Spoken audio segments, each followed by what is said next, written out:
নওশাদ সিদ্দিকীকে আবার গ্রেপ্তার করতে হলো।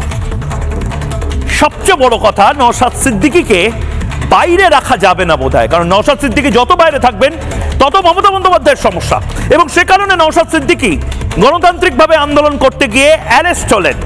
পুলিশ নওশাদ সিদ্দিকীকে আবার গ্রেপ্তার করলো। এই মুহূর্তের বড় ব্রেকিং নিউজ, অফিসিয়ালি আমরা যা জানতে পারছি, প্রায় 6 ঘন্টা অতিক্রান্ত নওশাদ সিদ্দিকী জোড়াসাঁকো থানাতে রয়েছেন। ব্রেকিং নিউজ, এই মুহূর্তে নওশাদ সিদ্দিকীকে গ্রেপ্তার করা হলো। বাংলা টেলিভিশনে এই মুহূর্তে নওশাদ সিদ্দিকী গ্রেপ্তার